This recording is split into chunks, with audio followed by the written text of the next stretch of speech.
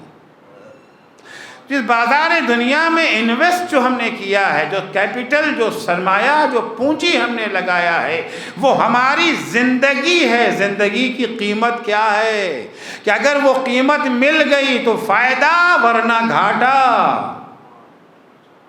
1,00,000 روپیہ مہینہ مل جائے تو ٹھیک ہے، 1,00,000 روپیہ ہمیں مہینہ دیجئے، جو چاہے ہم سے کروا لیجئے، چونکہ یہ زندگی ہمارا ہے، زندگی کو اب جہاں چاہیں یوز کریں۔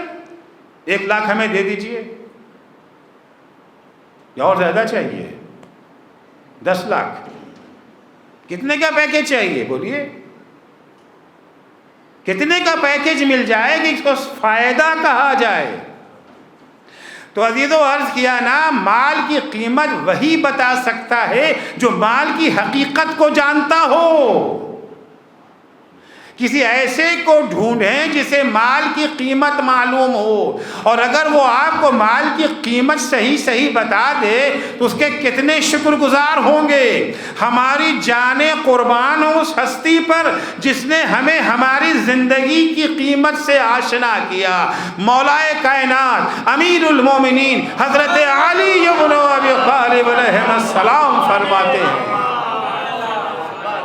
مولا ہمیں اپنی زندگی کی قیمت، الا انہ لیس لانفسکم ثمن الا الجنہ، ہوشیار ہو جاؤ، آگاہ ہو جاؤ، تمہاری زندگی کی قیمت جنت کے سوا کچھ نہیں ہے۔ فلا تبیعوها الا بها، جب بھی زندگی کا سودا کرنا تو جنت سے کم پہ نہ کرنا۔ صلوات پڑھیں گے محمد و آل محمد پر۔ صبح سو کر کے اٹھے، جیسے ہی اٹھے یہ زندگی کا کیپٹل تو خرچ ہونے لگا نا۔ بے فرض کیجئے اللہ نے ہمیں 1,00,000 دن کی زندگی دی تھی، 1,00,000 دن کی زندگی اللہ نے ہمیں دی تھی۔ آج کا دن جو گزرا تو 1 دن تو کم ہو گیا نا۔ ہمارے پاس 1,00,000 روپیہ تھا، 1 روپیہ چلا گیا، اس روپے کے بدلے میں کیا ملا؟ اگر روپے کے بدلے میں اس کی قیمت مل گئی، جو 1 روپے کی ویلیو کے برابر کوئی چیز مل گئی تو فائدہ، ورنہ نقصان ہے نا۔ تو 1,00,000 روپیہ نہیں، 1,00,000 دن ہے ہمارے پاس زندگی کے۔ آج جو دن چلا گیا وہ تو پلٹ کے نہیں نہ آئے گا۔ جو دن گزر رہا ہے یعنی سرمایہ حیات گھٹتا جا رہا ہے، سرمایہ زندگی کم ہوتا جا رہا ہے۔ عزیزو ہمارے پاس 1,00,000 روپے تھے، 1 روپیہ چلا گیا، گھاٹا کی فائدہ۔ اگر روپے کے بدلے میں کچھ نہ ملا تو گھاٹا، لیکن 1 روپے کے بدلے میں اگر 1 روپے کے مقابل کوئی سامان مل گیا تو فائدہ۔ ہماری زندگی میں 1,00,000 دن میں سے آج 1 دن کم ہو گیا، بدلے میں کیا ملا؟ 10,000 روپے مل گئے، 10 گرام سونا مل گیا، قیمت مل گئی۔ مولا فرماتے نہیں، تمہاری زندگی کی قیمت جنت کے سوا کچھ نہیں۔ آج کا دن اگر ان کاموں میں صرف ہو گیا جو ہمیں جنت میں پہنچائے تو یہ فائدے کا سودا ہے، اور اگر وہ جنت نہ مل سکی تو گھاٹے کا سودا ہے۔ صلوات پڑھیں گے محمد و آل محمد پر۔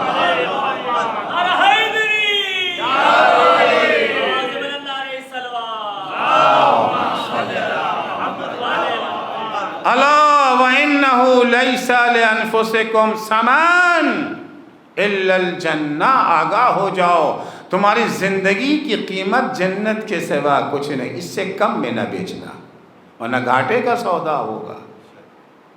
عمر ساتھ کربلا گیا، رے کی حکومت کے لیے گیا تھا نا، جتنی زندگی کا کیپٹل کاہے کے لیے؟ رے کی حکومت اول تو ملی نہیں، اگر مل بھی جاتی تو فائدہ کا سودا تھا کہ گھاٹے کا سودا۔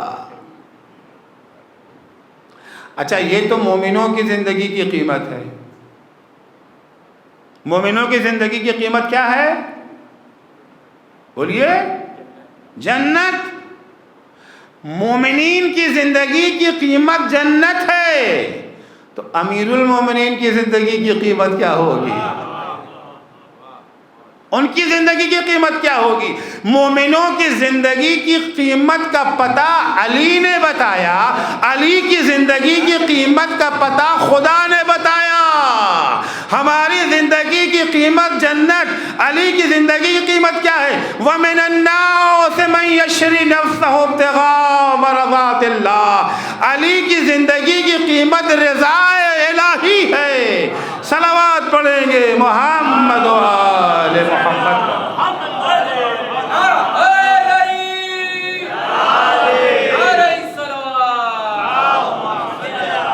تو ہر انسان فائدہ چاہتا ہے، گھاٹا نہیں چاہتا۔ فائدہ کیا ہے؟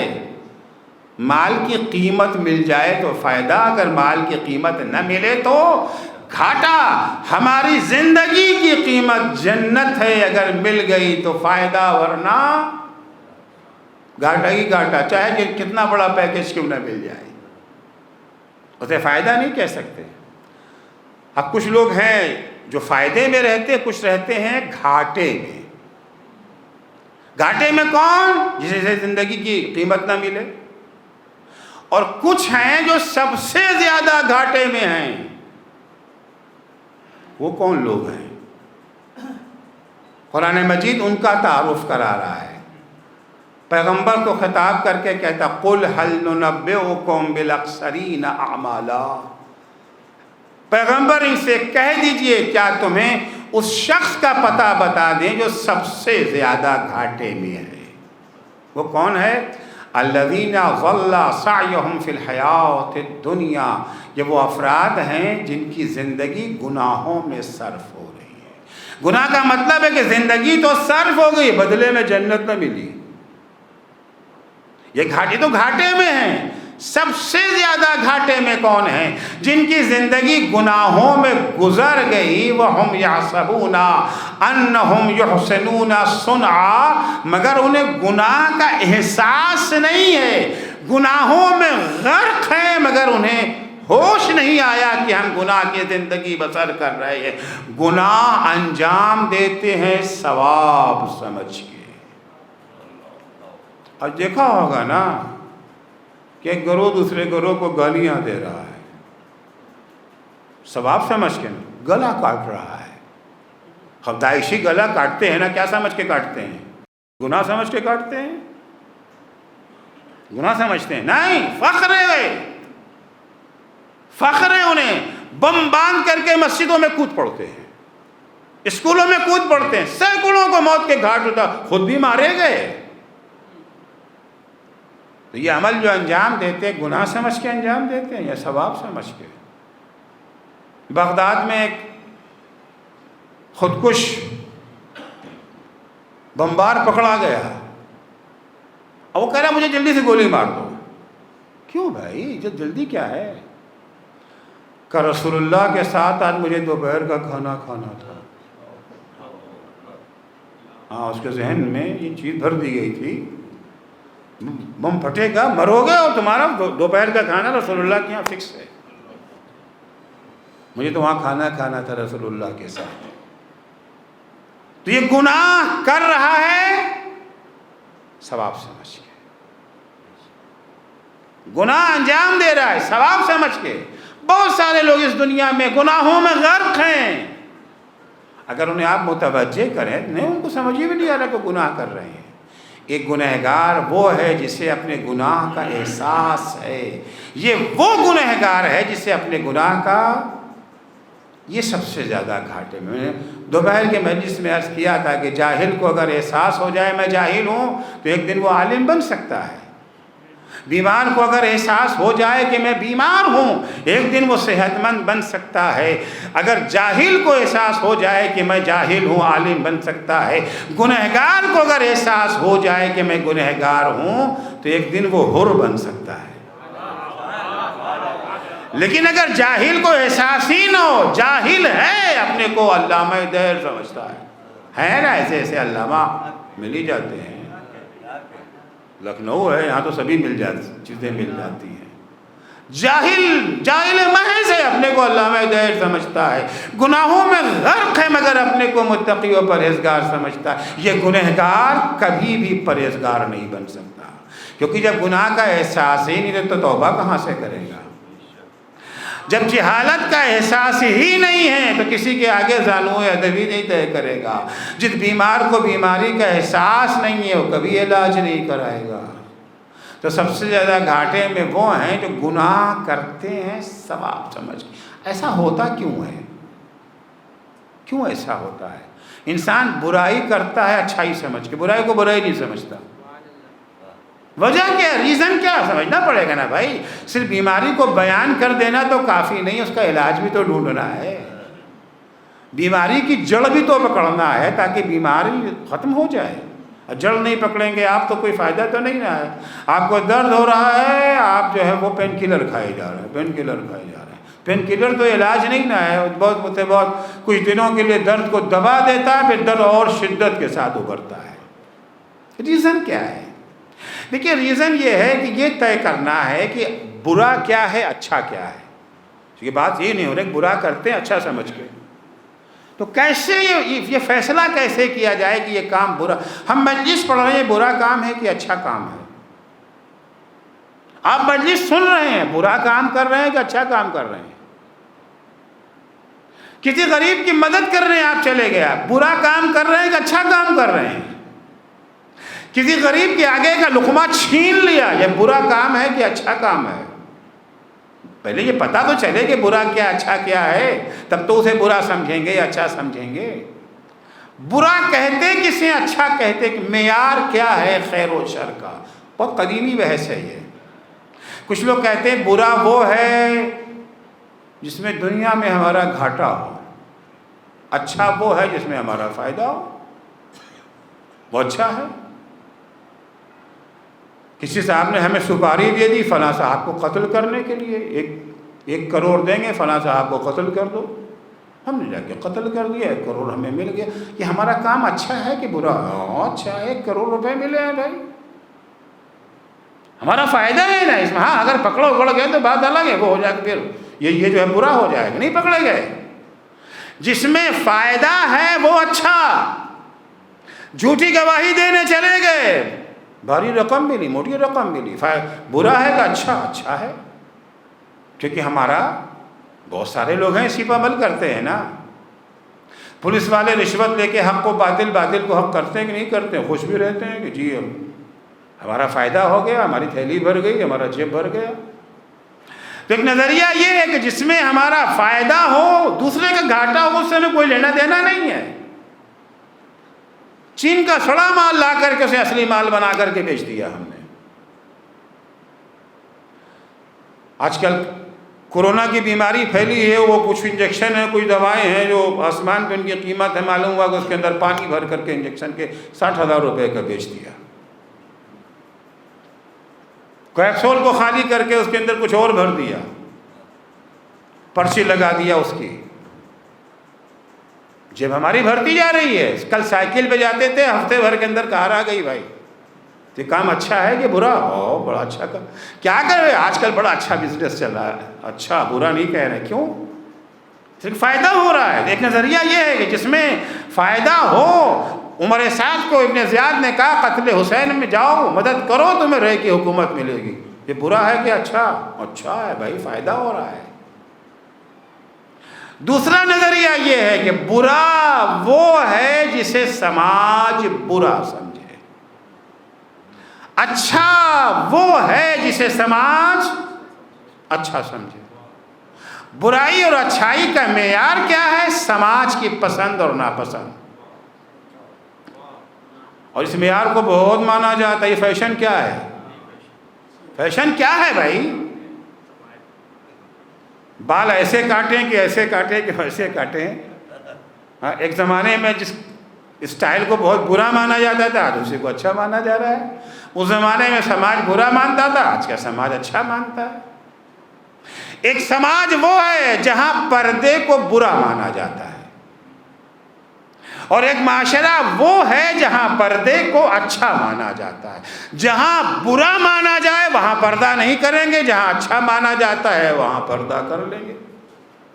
آپ نے دیکھا ہوگا بہت ساری ایسے خواتین گاؤں سے آئی ہیں، مثال کے طور پر لکھنؤ میں یا دلی میں یا بمبئی میں، یہاں آنے کے دہلی اور بمبئی، لکھنؤ کا مجھے نہیں پتا، دلی اور بمبئی میں حجاب کو عام طور سے اچھا نہیں مانا جاتا، انہوں نے اپنا برقع اتار دیا۔ کیوں اتار دیا؟ اس لیے کہ یہاں کا سماج حجاب کو پسند نہیں کرتا۔ وہی خاتون جب پلٹ کے اپنے گاؤں میں جاتی ہیں، دوبارہ سر پہ حجاب آیا، کیا ہو گیا؟ کہ گاؤں کا سماج بے پردگی کو اچھا نہیں مانتا۔ جسے سماج اچھا کہے وہ اچھا ہے، جسے سماج برا کہے وہ برا ہے۔ یہ نظریہ بھی بڑی تیزی سے پھیلتا ہے، حتیٰ ہم ذاکروں تک بھی یہ نظریہ آ گیا۔ ہم تو یہ پوچھتے ہیں کہ عوام کیا پسند کرتے ہیں، کون سی مجلس چلتی؟ اب تو مجلس چلنے لگی ہے نا، اس کے بھی پیر نکل آئے ہیں، چلتی کیا ہے؟ ذاکرین پوچھتے ہیں، خاص لوگ، بھائی یہاں والے کیا پسند کرتے ہیں، تو جو آپ پسند کریں ہم وہی پڑھ دیں گے۔ تو اچھا کیا ہے؟ جسے سماج اچھا کہے، جسے سماج پسند کہے، جیسی مجلس سماج پسند کرے وہ پڑھو۔ استاد شاگرد کو نصیحت بھی کر دیتا ہے، یہ مطلب نہیں کہ خدا کیا پسند کر رہا ہے، سماج کو کیا پسند ہے۔ تو ایک معیار ہے نا، یہ سوسائٹی جسے پسند کرے، سماج جسے پسند کرے وہ اچھا، جسے سماج پسند نہ کرے وہ برا۔ سچ میں ایسا ہی ہے۔ ایک بات پہ قائم ہو جائیے کہ جسے سماج اچھا کہے وہ اچھا، جسے سماج برا کہے برا۔ خوب ایک صاحب تھے جس بات کے قائل تھے۔ دیکھیے، کچھ بیماریاں وہ ہیں جن کا احساس کم سے کم ترقی یافتہ ملکوں میں یا بڑے شہروں میں ہوتا ہے، چھوٹے شہروں میں یا گاؤں میں بیماری کا احساس بھی نہیں ہوتا۔ انہی بیماریوں سے ایک بیماری ہے شوگر کی بیماری، ڈائبٹیز۔ گاؤں میں کہاں ان باتوں کا اثر ہوتا ہے، دبا کے میٹھا کھاتے ہیں، وہ تو پانی اس وقت تک نہیں پیتے جب تک گڑ نہ کھا لیں۔ کہیں بھی گئے پہلے گڑ پیش کیا گیا، اس کے بعد پانی۔ اچھا، اس کے مقابلے میں آپ بڑے شہروں میں چلے جائیے، اکثر آپ کسی کے گئے پوچھتے ہیں بھائی چائے میں شکر ڈالیں، یہ سوال کبھی گاؤں میں کیا جاتا ہے؟ چائے میں شکر ڈالیں؟ چلے جائیے یورپ امریکہ میں، 4 آدمیوں میں سے 2 آدمی تو یقیناً آپ کو ایسے ملیں گے جو میٹھا استعمال نہیں کرتے۔ وہاں چائے میں شکر نہ ڈالنا ہی اصل ہے۔ تو اس کا احساس کہاں ہے؟ جتنا ترقی یافتہ ملک ہے وہاں بیماری کا احساس زیادہ ہے۔ اچھا، یہاں سے لوگ جہاں یہ جو ہے گلف وغیرہ جاتے ہیں کام کرنے کے لیے، ہمارے ہندوستان سے یورپ امریکہ بھی جاتے ہیں۔ کسی گاؤں سے کوئی صاحبزادے گئے امریکہ، اب گئے تو گئے، وہیں کے ہو کے رہ گئے۔ 10 سال 15 سال 20 سال گزر گیا امریکہ میں کھاتے کماتے، اچانک انہیں اپنے گاؤں کی یاد آنے لگی۔ ایک پھوپھی ہوا کرتی تھی، پتہ نہیں زندہ ہے کہ مردہ، ایک خالہ تھیں، ایک ماموں تھے، ان کے بچے تھے، وہ بچپن کے ہمارے ساتھی ہمارے دوست سے یاد آنے لگی اور دل تڑپنے لگا، چلو ایک دفعہ ان کو مل کے آتے ہیں، دیکھ کے آتے ہیں۔ اچھا، وہاں سے آنے کے لیے، وہاں کی آمدنی کے لیے جہاز میں کوئی خاص کرایہ بھی نہیں لگتا ہے، 4-5 دن کی کمائی سے ہندوستان آنے جانے کا کرایہ پورا ہو جاتا ہے۔ چلو ان کو ملاتے ہیں، ٹیلی فون کیا گاؤں میں کہ ہم آ رہے ہیں، اب گاؤں میں آنے کی خبر پھیل گئی، خوشی کی لہر دوڑ رہی ہے، میرا بھتیجا آ رہا ہے، میرا بھانجا آ رہا ہے، میرا بھائی آ رہا ہے، میرا چچا آ رہا ہے، میرا ماں، خوشی کی لہر دوڑی ہوئی ہے، ہر ایک ان کی دعوت کا پروگرام بنائے ہوئے۔ گاؤں میں وہ آئے، جگہ جگہ دعوت ہو رہی ہے، کبھی خالہ کے ہاں، کبھی ماموں کے ہاں، کبھی چچا کے ہاں، کبھی پھوپھی کے ہاں، سب کے ہاں دعوتیں ہو رہی ہیں۔ اتفاقاً گنے کا بھی زمانہ ہے، ہر طرف دیہات میں فضا میں میٹھا ہی بسا ہوا ہے، ایسے بھی دیہات میں میٹھا زیادہ پسند کیا جاتا ہے۔ اب جس کی یہاں بھی دعوت ہے، اسپیشل سویٹ ڈش ان کے لیے تیار کی جا رہی ہے، طرح طرح کی ڈشیں تیار کی جا رہی ہیں، کھانے پر دسترخوان پہ لا کے بڑے پیار سے ان کے سامنے، بڑی محبت سے خالہ نے رکھا ہے، بڑی محبت سے چچی لا کے پیش کر رہی ہیں، بہن نے بڑی محبت سے، بھیا ہم نے اپنے ہاتھوں سے مخصوص تمہارے لیے بنایا ہے، ان کے آگے پیش کیا جا رہا ہے، وہ ہاتھ سے میٹے جا رہے ہیں۔ نہیں میں نے کیوں، کیا بات ہے؟ ارے یہ نقصان کرے گا نا، میں شوگر پیشنٹ ہوں۔ یہ کیا ہوتا ہے؟ میٹھا نقصان کرے گا؟ بھائی تم نے سنا یہ کیا کہہ رہے ہیں، میٹھا نقصان کرے گا؟ نہیں، اب جس سے پوچھ رہے ہیں پورا گاؤں کا سماج مل جل کے کہہ رہا ہے میٹھے میں کوئی نقصان نہیں ہے۔ کھا لیں گے یہ؟ اب یہ کھا لیں گے؟ ابھی تو آپ نے یہی کہا تھا نا، اچھا وہ ہے جسے سماج اچھا کہے، برا وہ ہے جسے سماج برا۔ اب کھاتے کیوں نہیں؟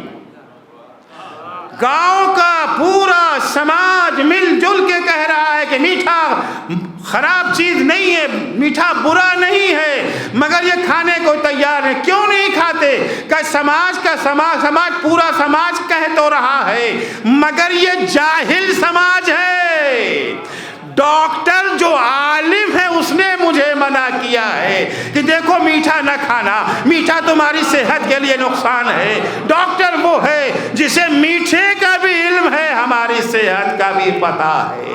صلوات پڑھیں گے محمد و آل محمد پر، تو پتہ چلا کہ اب معیار یہ نہیں ہے سماج جسے اچھا کہے، سوسائٹی جسے اچھا کہے وہ اچھا ہے، اچھا وہ ہے جسے عالم اچھا کہے،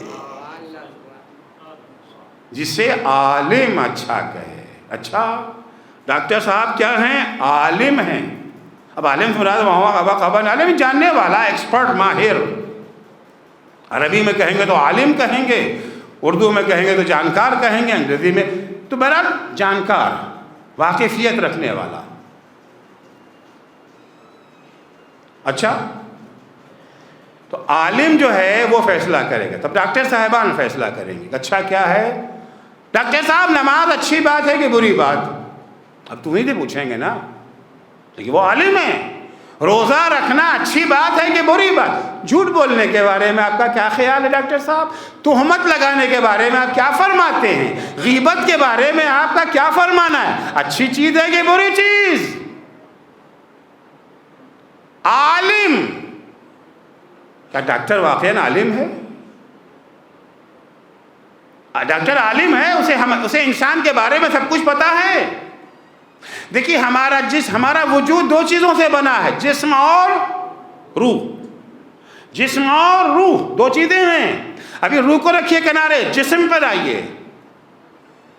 پورے جسم کا ایک ڈاکٹر ہے آج کوئی؟ میڈیکل سائنس نے یقیناً بہت ترقی کر لی ہے، کوئی شک و شبہ نہیں ہے،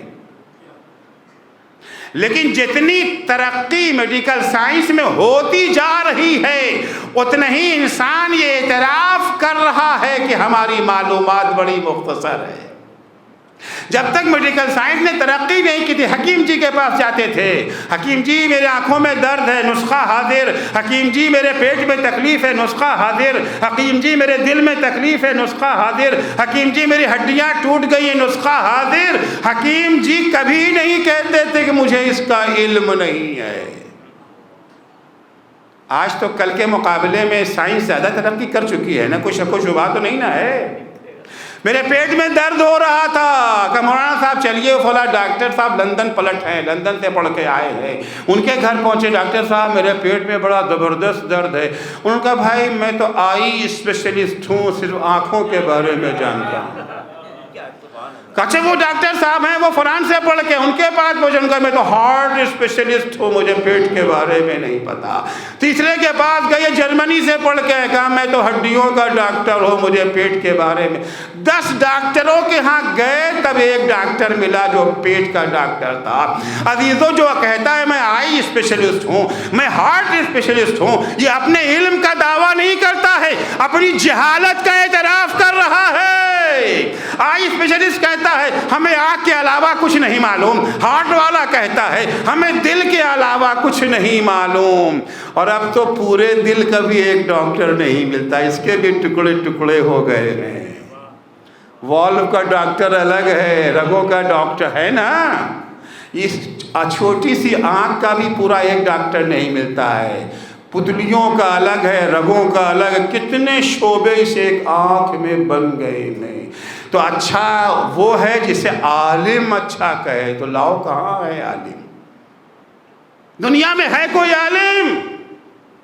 پورے ایک جسم کا بھی کوئی جانکار موجود نہیں ہے، اور ہمارا تو وجود 2 ہے، جسم بھی ہے روح بھی ہے۔ جب جسم جو تمہاری نگاہوں کے سامنے ہے، جب تم اسے نہیں پہچان سکے تو روح کو کیا پہچانو گے؟ اچھا تو وہی ہوگا نا جو جسم کے لیے بھی اچھا ہو اور روح کے لیے بھی اچھا ہو، وہی اچھا ہوگا۔ آپ نے کہا جو ہمارے لیے اچھا کیا ہے کون فیصلہ کرے گا؟ عالم فیصلہ کرے گا۔ تو جاؤ پہلے پورے انسان کا عالم تو لاؤ۔ اچھا تب ایک آدمی نہیں فیصلہ کرتے تو 100 آدمی مل کر کے پارلیمنٹ بنا کے قانون بنا دیں گے۔ یہ 100 آدمی پارلیمنٹ میں کون آ گئے؟ مجھے بتائیے کیا 100 گدھے مل کے ایک انسان بن سکتا ہے؟ 100 جاہل مل کے ایک عالم بن جائیں گے؟ 100 کیا 1000 بھی اگر بیٹھ جائیں، 1000 بھی بیٹھ کر کے پورے وجود کے تو عالم نہیں بن سکتے۔ بس ایک ہستی ہے، ایک ہی ہستی ہے جسے ہمارے جسم کا بھی پورا علم، ہماری روح کا بھی پورا علم ہے۔ وہ ذات اللہ جل شانوں کے سوا کوئی اور نہیں ہے، وہی ہستی ہے جسے ہمارے پورے جسم کا بھی علم ہے، پوری روح کا بھی علم ہے، ہماری مصلحتوں کو بھی جانتا ہے، اشیاء کو بھی پہچانتا ہے، ہمارے جسم کو بھی جسے معلوم ہے کہ شراب کیا ہے اور ہم کیا ہیں، جو جانتا ہے کہ لیور کیا ہے اور شراب کیا ہے، جسے پتا ہے کہ ہماری روح پر کیا اثر پڑے گا، ہمارے جسم پر کیا اثر پڑے گا، اسی کو حق ہے یہ کہنا شراب ہمارے لیے اچھی چیز ہے یا بری چیز ہے۔ ایک صلوات پڑھیں گے محمد و آل محمد پر۔ یاد رکھیں کہ اچھا وہ ہے جسے اللہ اچھا کہے، برا وہ ہے جسے اللہ برا کہے۔ جس دن ہم نے یہ طے کر لیا، جس دن ہم نے یہ فیصلہ کر لیا، اچھا وہ ہے جسے اللہ اچھا کہے، برا وہ ہے جسے اللہ برا کہے، اللہ کی پسند اور ناپسند ہی مقدم ہے، عوام کچھ بھی کہا کرے، اس دن پھر یہ نہیں ہوگا کہ ہم برائی کریں گے اچھا سمجھ کے۔ اب تو ہم نے معیار کس چیز کو قرار دے دیا؟ جس کو اللہ اچھا کہے، اب اگر ہم جھوٹ بول رہے ہیں تو ہمیں پتہ ہے کہ ہم برا کر رہے ہیں، کیونکہ اللہ تو جھوٹ کو اچھا نہیں کرتا۔ اگر ہم غیبت کر رہے ہیں تو پتہ ہے کہ ہم برا کر رہے ہیں، کیونکہ اللہ غیبت کو پسند نہیں کرتا ہے۔ اچھا وہ جسے اللہ اچھا کہے، فائدہ اسی میں ہے جسے اللہ اچھا کہے، اور یہی ہمارے ائمہ نے بھی ہمیں پیغام دیا۔ ساتویں امام موسیٰ کاظم علیہ السلام ہشام کو خطاب کر کے یا ہشام لو کان فی یدک لؤلؤۃ وقال الناس لو کان فی یدک جوزۃ وقال الناس انہا لؤلؤ۔ اے ہشام، اگر تمہارے ہاتھ میں اخروٹ ہے اور سب لوگ کہیں، پورا سماج، پورے لکھنؤ والے مل کے کہیں کہ یہ تو موتی ہے، تو کیا اخروٹ موتی بن جائے گا؟ لو کان فی یدک جوزۃ وقال الناس انہا لؤلؤ لم ینفعک ذلک۔ ہشام، اگر تمہارے ہاتھ میں اخروٹ ہے، سب کہیں کہ یہ موتی ہے، تو ان کے موتی کہنے سے تمہیں کوئی فائدہ نہیں پہنچے گا۔ وَلَوْ كَانَ فِي يَدِكَ لُؤْلُؤَةٌ وَقَالَ النَّاسُ إِنَّهَا جَوْزَاء لَمْ يَضُرُّكَ ذَلِكَ۔ لیکن اگر تمہارے ہاتھ میں موتی ہے اور سب مل جل کے کہیں کہ یہ اخروٹ ہے، جس سے تمہیں نقصان نہیں پہنچے گا، ان کے کہنے سے نہ اخروٹ موتی بنے گا، نہ موتی اخروٹ بنے گا۔ لہذا ان کی پرواہ مت کرو کہ یہ کیا کہتے ہیں۔ آج ہماری مشکل یہ ہے کہ ہم اپنے لیے جیتے ہی کہاں ہیں۔ آپ اپنے بجٹ میں دیکھیں، جو پیسے خرچ کرتے ہیں، کتنے پیسے آپ اپنے لیے خرچ کرتے ہیں اور کتنے پیسے سماج کے لیے خرچ کرتے ہیں، دکھاوے کے لیے۔ بھئی ہم کپڑا پہنتے ہیں کہ وہ کپڑا ہم پہن رہے ہیں سردی گرمی کے خاطر پہن رہے ہیں، اس میں زیادہ خرچہ تھوڑی ہوتا ہے۔ اب یہ تو آؤٹ آف فیشن ہو گیا ہے، اور اب دوسرا پہنیں گے۔ یہ کس کو دکھانا ہے، خود کو یا سماج کو؟ ہم جیتے ہی ہیں دوسروں کے خاطر، مکان بناتے ہیں دوسروں کو دکھانے کے لیے، کپڑا پہنتے ہیں دوسروں کو دکھانے کے لیے۔ یہ دیکھ کے کیا کریں گے؟ شیعت کی پہچان، مولائیت کی پہچان جو ائمہ نے بیان کی، وہ کیا ہے؟ بڑا مسئلہ ہے آج کل کا نا، فلاں مولائی ہے، فلاں وہابی ہے۔ اور یقیناً نجات تو مولائیوں ہی کے لیے ہے، اس میں کوئی شک و شبہ تو نہیں ہے۔ نجات کس کے لیے ہے آخرت میں؟ مولائی۔ جنت کس کی ہے؟ مولائیوں کی۔ جہنم سے کون محفوظ رہے گا؟ مولائی۔ اس سے دو رائے نہیں، مگر مولائی ہے کون؟ مولائی کی پہچان کیا ہے؟ ایک پہچان وہ ہے جو ہم لوگوں نے معین کر رکھی ہے، اور ایک پہچان وہ ہے جو مولا نے معین کی ہے۔ کون سی پہچان مانی جائے گی، ہماری والی یا مولا والی؟ بھائی دیکھیے، ہمارے مودی جی بہت کچھ کہتے رہتے ہیں، اور کبھی کبھی لوگ انہیں کہہ دیتے ہیں یہ بہت جھوٹے ہیں، جھوٹے وعدے کرتے ہیں۔ ایک وعدہ انہوں نے کیا تھا نا پہلے والے الیکشن میں، 15 لاکھ والا وعدہ سب کو یاد ہے، کوئی بھولتا نہیں ہے، مرتے دم تک بھی یہ وعدہ بھولیں گے نہیں، کہ مودی نے کہا تھا کہ 15 لاکھ روپے ہم سب کو دیں گے، اور اس میں بہت تانا سننا پڑتا ہے انہیں، ہر الیکشن میں اس بات کو دہرائی جاتی ہے، ہمارا پردھان منتری جھوٹا ہے۔ سب کی بھی ہوتی ہے، برا بھی لگتا ہے نا، ہمارا پردھان منتری ہے، بہرحال اس کو جھوٹا کہا جاتا ہے، برا تو لگتا ہے، مگر ہے تو کیا کیا جائے۔ اب مودی جی بھی سنتے سنتے تھک گئے، کان پک گئے۔ اب تو ماشاءاللہ پردھان منتری ہیں، خزانہ بھی ہاتھ میں ہوگا، چلو یار اس وعدے کو پورا ہی کر دیتے ہیں، یہ جھوٹ کا الزام اپنے سر سے ہٹا دیتے ہیں۔ اعلان کر دیا اب واقعاً کل سب کو 15 لاکھ ملے گا۔ اب ظاہر سی بات ہے، ہر بینک کے سامنے کتنا رش ہوگا، کتنی بھیڑ ہوگی، کل کے بجائے لوگ آج ہی معلوم ہے صاحب مجمع میں، آج مجلس فرض کیجئے 200 کا مجمع ہوتا ہے، 10 لوگ کیوں بیٹھے؟ ارے صاحب 190 وہاں جو گئے ہوئے ہیں، یہاں تو آپ ادھار والا ثواب دیں گے، وہاں نقد والا پیسہ مل رہا ہے، تو نقد چھوڑ کر کے ادھار پہ کون بھروسہ کرتا ہے؟ سب وہاں لگ گئے۔ پاکستان سے کچھ ہمارے رشتہ دار بھی آئے تھے، انہوں نے دیکھا بہتی گنگا میں ہاتھ دھونے کا اچھا موقع ہے. اب چہرے مہرے شکل وغیرہ تو سب ایک ہی جیسے, فقط لکیر کھنچ گئی ہے, بقیہ تو سب ایک ہی جیسا ہے نا. کون چہرے سے پہچانے گا؟ وہ بھی لگ گئے لائن میں. 15 لاکھ مل رہے ہیں, کیا برا ہے؟ پاکستان میں مودی کو گالی دیتے رہتے, یہاں تو پیسے مل رہے ہیں, کیا حرج ہے؟ لگ گئے لائن میں, پہنچے کاؤنٹر پہ, کہا لاؤ 15 لاکھ روپے. کہا انڈینس کے لیے؟ کہا ہاں میں انڈین ہوں بھائی. کہا ثبوت؟ ظاہر سے بات ہے, دعوے کا ثبوت تو مانگا جائے گا نا. ان کا ثبوت کیا ہے کہ تم انڈین ہو؟ انہوں نے جیب سے پاکستان کا ہرا پاسپورٹ نکالا, کہا یہ ثبوت کہ میں انڈین ہوں. کہا یہ تو پاکستانی ہونے کا ثبوت ہے, انڈین ہونے کا ثبوت. کہا میں کہہ تو رہا ہوں نا کہ یہ انڈین ہونے کا ثبوت ہے. کہ تمہارا کہنا کافی نہیں ہے, وہ ثبوت پیش کرو جو انڈین گورنمنٹ نے معین کیا ہے. جسے 15 لاکھ دینا ہے, جو اس نے ثبوت معین کیا ہے وہ پیش کرو. تمہارا معین کیا ہوا ثبوت نہیں مانا جائے گا. نجات مولائیوں کے لیے ہے, جنت مولائیوں کے لیے ہے, جہنم سے نجات مولائیوں کے لیے ہے. میدان محشر میں پہنچے گا, چلو مولائیوں جنت میں. اب کون ہے جو لائن میں نہیں لگے گا بتائیے ہمیں؟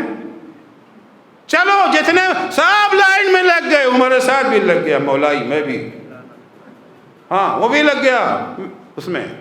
کیوں؟ کہ جو مولا کی زیارت کرے وہ مولائی ہم سے زیادہ بہتر کس نے زیارت کیا ہے؟ ہم سے زیادہ قریب کس نے زیارت کیا؟ شمر کرے ہم نے زیارت کیا تھا, گلے پہ خنجر تو ہم ہی نے رکھا تھا, اتنا قریب تھا میں, اتنی قریب سے زیارت کیا تھا.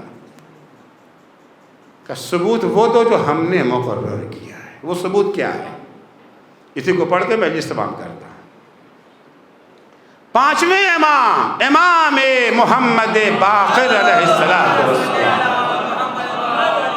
مولائیت کا ثبوت بیان کر رہے ہیں, مولائیت کی پہچان بیان کر رہے ہیں. حدیث سنیے اور گھر جا کے غریبان میں جھانک کے دیکھیے یہ پہچان ہمارے اندر ہے یا نہیں. اگر ہے تو اللہ کا شکر ادا کیے, اسے محفوظ رکھنے کی کوشش کیجیے. اور اگر خدا نخواستہ نہیں ہے, ابھی وقت ہے, ابھی مہلت ہے, ابھی فرصت ہے, اس پہچان کو اپنے اندر پیدا کرنے کی کوشش کیجیے. امام خطاب کرتے ہیں جابر جعفی سے. جابر جعفی 5ویں امام کے بڑے خاص صحابی ہیں. امام کے اتنے فرمان بردار ہیں کہ اللہ نے انہیں طی الارض کا معجزہ دیا ہے. چھوٹے بچوں کے لیے بتا دو کہ طی, بڑے تو جانتے ہی ہیں کہ طی الارض ہوتا کیا ہے. دیکھیے آپ کہیں بھی کبھی بیٹھے آپ کو کہیں پر جانے کا ارادہ ہوتا ہے. فرض کیجیے آپ یہاں بیٹھے ہیں اور آپ نے سوچا کہ یہ جو ہے لاس اینجلس چلے جائیں, تو اگر آپ کا اپنا پرسنل جہاز بھی ہو, اپنا خود کا جہاز ہو, پھر بھی لاس اینجلس تک پہنچنے کے لیے 16-17 گھنٹے تو چاہیے. اپنا خود کا جہاز ہے, 15-16 گھنٹے سے پہلے آپ نہیں پہنچ سکتے. مگر طی الارض کیا ہے؟ ابھی ارادہ کیا, ابھی پہنچ گئے. ابھی لکھنؤ میں بیٹھے ہیں, ارادہ کیا لاس اینجلس, پلک جھپکتے وہاں پہنچ گئے. یہ ہے طی الارض. یہ قوت, یہ طاقت اللہ نے جابر جعفی کو دی تھی.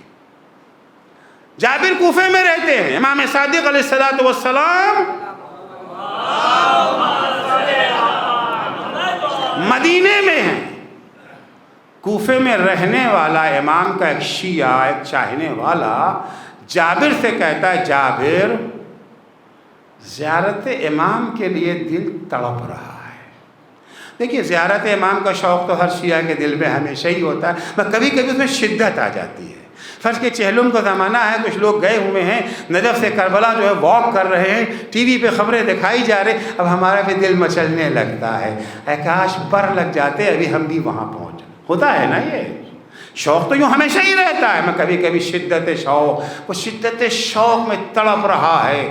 جابر امام کی زیارت کا شوق ہے, شدت کا شوق ہے. جابر نے کہا بھی جاتے کیوں نہیں ہو؟ جابر میں غریب آدمی ہوں, پیسے کہاں ہیں ہمارے پاس، زیادہ سفر نہیں ہے، کرایہ نہیں ہے، کیسے جاؤں؟ جابر کہتے کیا واقعاً تمہیں شوق زیارت ہے؟ کہاں جابر، دل تڑپ رہا ہے۔ جابر نے کہا اچھا سنو، اپنا ہاتھ میرے ہاتھ میں دو۔ اس نے اپنا ہاتھ جابر کے ہاتھ میں دیا، کہا آنکھیں بند کرو۔ اس نے آنکھیں بند کی، کہا آنکھیں کھولو۔ اب جو آنکھ کھولا تو دیکھا امام جعفر صادق کے گھر کے سامنے کھڑا ہوا، آنکھیں مسلنے لگا، یہ چشم بندی ہے یا واقعیت؟ ارے ابھی تو ہم کوفے میں تھے، ابھی یہاں کے دل میں خیال آیا اللہ کھیل ٹھونک دیتے ہیں یہاں کے اوپر، اگلی دفعہ جب خود سے آئیں گے اکیلے تو دیکھیں گے کھیل ہے یا نہیں۔ ابھی یہ سوچ ہی رہا تھا کہ جابر نے لا کر کے کھیل ان کے ہاتھ میں تھما دے گا، ٹھوک دو ٹھوک دو۔ تو یہ ہیں جابر عظمتوں کے مالک۔ جابر جوفی سے خطاب کرتے ہیں امام، اتنے عظیم انسان سے، کہ جابر اگر تم پرکھنا چاہتے ہو کہ ہمارے چاہنے والے ہو یا نہیں، وَعْلَمْ یا جابر وَعْلَمْ بِأَنَّكَ لَا تَكُونُ لَنَا وَلِي حَتَّى لَوْ اجْتَمَعَ عَلَيْكَ أَهْلُ مِصْرِكَ وَقَالُوا إِنَّكَ رَجُلُ سَوْءٍ لَمْ يَحْزُنْكَ ذَلِكَ۔ اے جابر، اگر تم یہ جاننا چاہتے ہو کہ تم ہمارے مولائی ہو یا نہیں، چاہنے والے ہو یا نہیں، محب ہو یا نہیں، تو اپنے کو پرکھو۔ اگر تم ہمارے چاہنے والے ہو تو سنو، اگر ساری دنیا مل کے تمہاری برائی کرے، یہ شکل ہمیں پسند نہیں ہے، یہ رہن سہن ہمیں پسند نہیں ہے، یہ کاروبار ہمیں پسند نہیں ہے، یہ مکان ہمیں پسند نہیں ہے، سب مل کے تمہاری برائی کریں، اس کے باوجود بھی تمہیں غمزدہ نہیں ہونا چاہیے۔ مشکل کام ہے، میں مجلس پڑھ رہا ہوں، اگر باہر نکل کے لوگ کہیں کہاں کا 2 کوڑی کا ذاکر بلا لیا، وقت برباد کیا، جو جا رہا ہے وہ یہ ہے برائی کرتے جا رہا ہے، برائی کرتے جا رہا ہے۔ تو یہ سن کے ہمارے دل کی کیفیت کیا ہو رہی ہے؟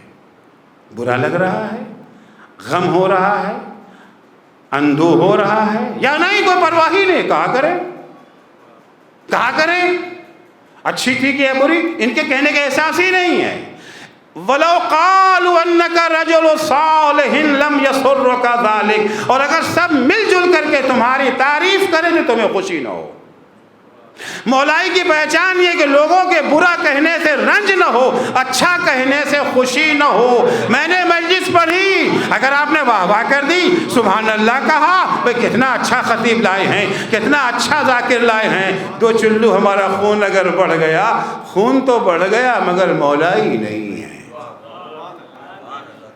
مولائی وہ ہے نہ ان کے برا کہنے سے رنج، نہ ان کے اچھا کہنے سے خوشی، بلکہ ناراض اور خوش ہونے کے لیے یہ ہے وَلَٰكِنِ رِضَلَا مَا فِي كِتَابِ اللَّهِ، اپنے کو آئینہ قرآن کے سامنے پیش کرو، اپنا کاروبار قرآن کے آئینے میں دیکھو، اپنی تعلیم قرآن کے آئینے میں دیکھو، اپنی شکل و صورت قرآن کے آئینے میں دیکھو، اپنا گھر بار قرآن کے آئینے میں دیکھو۔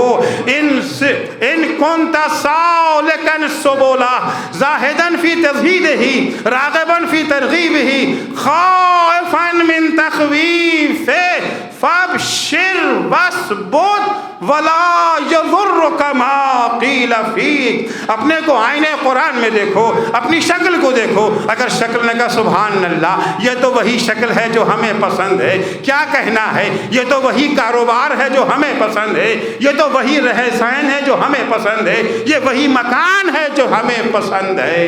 جس چیز سے قرآن نے ڈرایا تھا اس سے تم ڈرتے ہو، جس چیز کا قرآن نے شوق دلایا تھا اسی چیز کا تمہیں شوق ہے، تو اپنے کو بشارت دے دو کہ ہمارے چاہنے والے ہو، وَاثْبُتْ، اسی پہ ڈٹ جاؤ، وَلَا يَضُرُّكَ مَا قِيلَ فِيكَ۔ اب اگر ساری دنیا بھی تمہارے مقابلے میں آ جائے، ساری دنیا تمہیں برا کہتا رہے، پھر بھی تمہیں کوئی نقصان نہیں پہنچے گا۔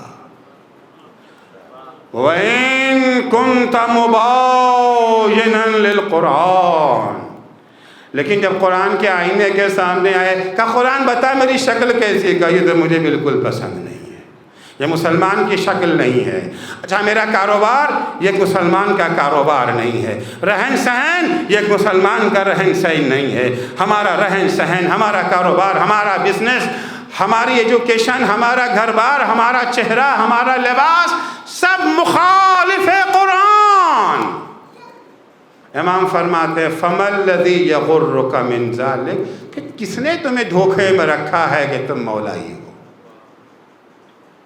تم ہمارے چاہنے والے ہو، تم ہمارے محب ہو۔ مولائی وہ ہے جس کی زندگی مطابق قرآن، کاروبار مطابق قرآن، گھر بار مطابق قرآن، طرز معاشرت مطابق قرآن، اخلاق مطابق قرآن۔ اور اگر قرآن سے ٹکرا گئے تو امام کہتے ہیں ہم کسی کو دھوکے میں نہیں رکھتے ہیں۔ فَمَا الَّذِي يَغُرُّكَ مِن ذَلِكَ، کس نے تمہیں دھوکے میں رکھا ہے؟ عزیزو صدر اسلام سے ہماری مشکل یہی رہی ہے کہ ہم نے خیر و شر کا تعین اپنے ہاتھ میں لے لیا یا سماج کے حوالے کر دیا۔ خیر و شر کا تعین اگر خدا کے حوالے کیا ہوتا، اہل بیت کے حوالے کیا ہوتا، ائمہ معصومین کے حوالے کیا ہوتا، پیغمبر اکرم کے حوالے کیا ہوتا تو در سیدہ پہ آگ لگتی، علی کے گلے میں رسی کا پھندا نظر نہ آتا، کربلا کے میدان میں اصغر و سکینہ پیاس سے تڑپتے نہ دکھائی دیتے، علی اکبر کے سینے پر برچھی نہ لگتی، عباس کے بازو قلم نہ ہوتے، قاسم کو زندگی ہی میں گھوڑے کی ٹاپوں سے پامال نہ کیا گیا ہوتا۔ یہ سارا نتیجہ اس لیے تھا کہ ہم نے طے کر لیا کہ اچھا کیا ہے برا کیا ہے۔ کوفے میں مسلم نمائندے بن کے حسین کے آئے تھے نا، مسلم یعنی حسین، حسین یعنی رسول خدا، رسول خدا یعنی خود خدا۔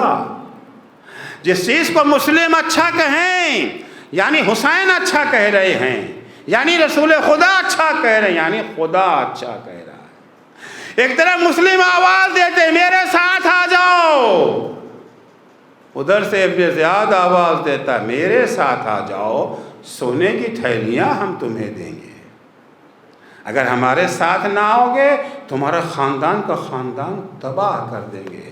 ابن زیاد کہتا ہے مسلم کے ساتھ جانا برائی ہے، ساتھ چھوڑ دینا اچھائی ہے۔ مسلم کہہ رہے ہیں میرے ساتھ آنا اچھائی ہے، میرا ساتھ چھوڑ دینا برائی ہے۔ اگر لوگوں نے فیصلہ کر لیا ہوتا کہ اچھا وہی ہے جسے خدا اچھا کہے تو کبھی مسلم کا ساتھ نہ چھوڑتے۔ کیا واقعاً مسلم کا ساتھ چھوڑ دینا کوفے والوں کے لیے اچھا ثابت ہوا؟ کس لیے چھوڑا تھا؟ موت سے ڈر کے چھوڑ دیا تھا نا۔ خدا کی قسم اگر مسلم کا ساتھ نہ چھوڑے ہوتے کوفی تو اتنے نہ مارے جاتے جتنا مسلم کا ساتھ چھوڑنے کے بعد مارے گئے۔ کتنے مارے گئے کوفی؟ ارے کربلا میں ہمارے ساتھ کی فوج میں زیادہ تر کوفی ہی تو تھے۔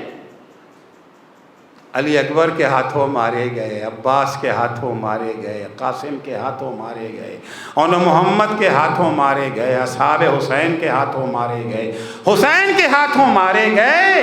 اس کے بعد جب مختار کا انقلاب آیا تو کون مارا گیا؟ کوفی مارے گئے۔ توابین کے قیام کے دوران کون مارے گئے؟ کوفی ہزاروں کی تعداد میں کوفی مارے گئے۔ لیکن اگر مسلم کا ساتھ نہ چھوڑا ہوتا تو حالات تو کچھ اور ہی ہوتے نا۔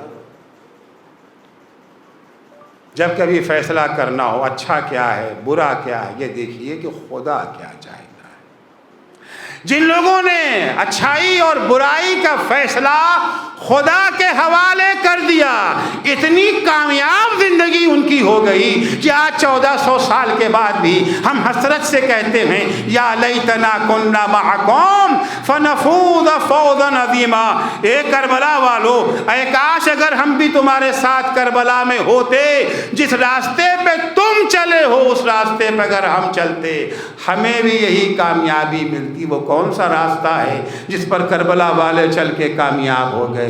یہی راستہ ہے نا کہ جسے خدا اچھا کہے وہ اچھا ہے، جسے خدا برا کہے وہ برا ہے۔ ہمیں خدا کی پسند و ناپسند کو دیکھنا ہے، سماج کی پسند و ناپسند کی ہمیں پرواہ نہیں کرنا ہے۔ یہی تو کربلا والوں کا راستہ تھا۔ ہم چاہتے ہیں وہ کامیابی حاصل کرنا جو کامیابی کربلا والوں کو کل ملی تھی وہ آج بھی مل سکتی ہے، شرط یہ ہے کہ راستہ وہی اپنائے جو کربلا والوں کا راستہ ہے۔ عزیزو، کربلا والوں نے کبھی یہ طے نہیں کیا کہ ہمارے لیے اچھا کیا ہے، ہمیشہ خدا سے زندگی بچائیں یا قربان کر دیں، خدا کیا کہتا ہے، اس کی مرضی کیا ہے، اس کی مشیت کیا ہے۔ اگر اس کی مرضی ہے زندگی قربان کر دیں تو ہم کون ہوتے ہیں زندگی بچانے والے؟ ہم کون ہوتے ہیں زندگی کو بچانے والے؟ ہم زندگی قربان کرنے کے لیے تیار۔ اگر ہمیں اجازت نہ ملے گی زندگی قربان کرنے کی تو اپنے گود کے پالوں کو قربان کر دیں گے۔ حسین کے ساتھ تھوڑے ہی سے کل 72 ہیں، لیکن 72 کے 72 زندگی کو وقف کر رکھا ہے مرضی معبود کے لیے۔ ظاہر سی بات ہے کہ عورتوں پر سے جہاد ساقط تھا، عورتیں تو میدان میں نہیں جا سکتی تھی نا، اپنی زندگی کو قربان نہیں کر سکتی تھی، حکم خدا کے خلاف عمل بھی نہیں کرنا ہے، خود نہیں جا سکتی تھی تو گود کے پالوں کو تیار کر رہی تھی۔ اور یہ صرف خاندان عصمت و طہارت سے مخصوص نہیں ہے، صرف ام فروا ہی قاسم کو تیار نہیں کر رہی تھی، صرف زینب ہی اون محمد کو تیار نہیں کر رہی تھی، بلکہ اصحاب کے خیمے بھی یہی منظر تھا۔ مسلم ابن اوسجا کی زوجہ اپنے کمسن بچے کو تیار کر رہی تھی، اے میرے لال دیکھو کل قربانی کا دن ہے، ماں کو شرمندہ نہ ہونے دینا، ماں کو سرخرو کر دینا۔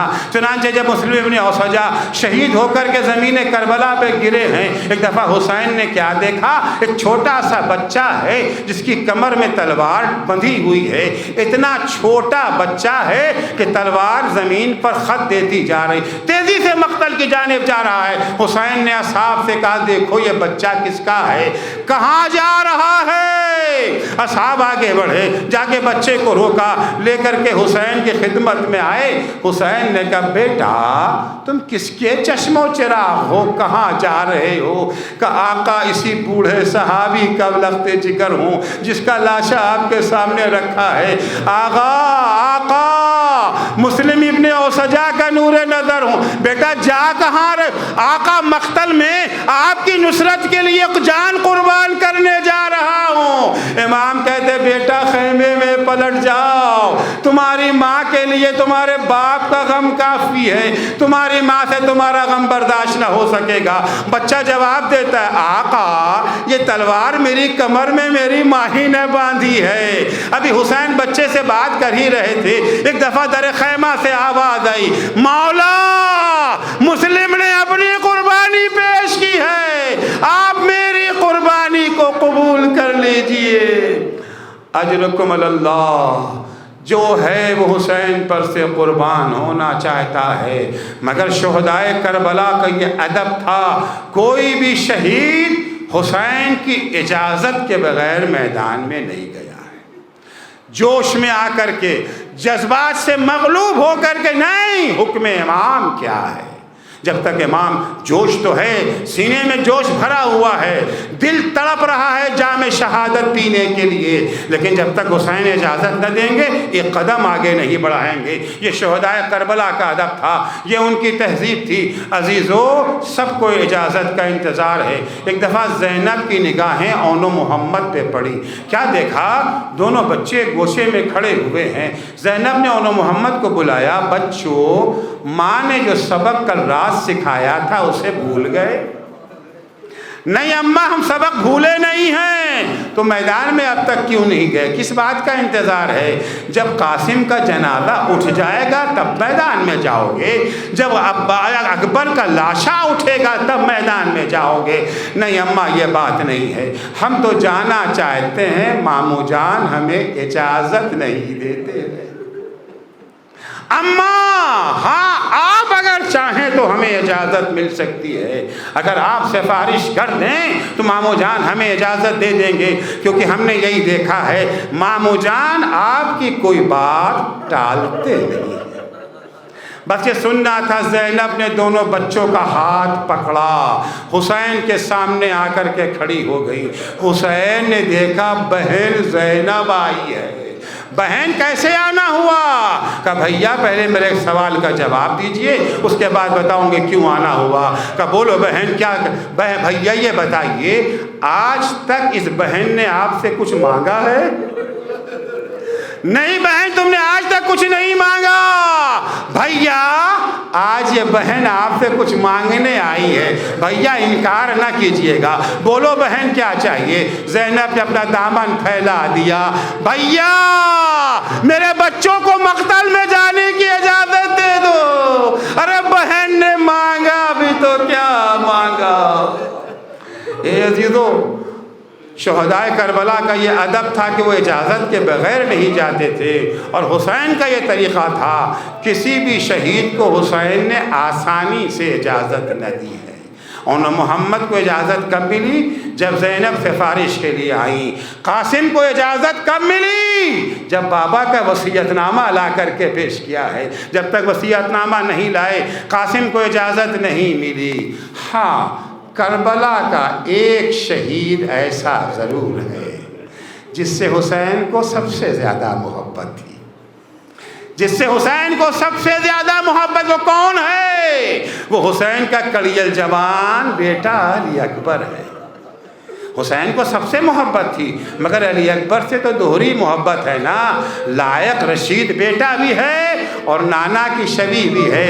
جب کبھی نانا کی زیارت کا شوق ہوتا تھا حسین علی اکبر کے چہرے کو دیکھ لیا کرتے تھے، لیکن عزیزو مقتل کا جملہ ہے کہ جیسے ہی علی اکبر اجازت کے لیے آئے ہیں حسین نے فوراً اجازت دے دی، استاذنا فاذنا، جیسے ہی علی اکبر نے اجازت مانگی حسین نے فوراً اجازت دی۔ بس ایک جملہ کہا ہے، اے علی اکبر میدان میں جانے سے پہلے پھوپھی زینب سے رخصت ہو لینا، کیونکہ زینب ہی نے تمہیں 18 برس پالا ہے۔ حسین کے کہنے کے مطابق علی اکبر پھوپھی سے رخصت ہونے کے لیے آئے ہیں۔ خیمے میں جیسے ہی علی اکبر آئے بیویوں کو خبر ہوئی علی اکبر بھی جا رہے ہیں، ساری بیویاں علی اکبر کے خیمے میں آ گئیں۔ یا علی ارحم علی غربتنا، اے علی اکبر کچھ تو ہماری بے کسی پہ رحم کھاؤ، ہمیں تنہا چھوڑے جا رہے ہو۔ علی اکبر کہتے بیویو ارے میرا بابا بھی تو اکیلا رہ گیا ہے،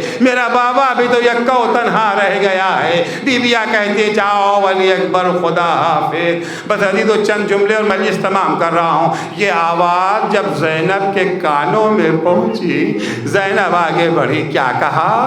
مقتل میں جا رہے ہو، مرنے جا رہے ہو، کیا پھوپھی نے 18 برس تمہیں اسی دن کے لیے پالا تھا؟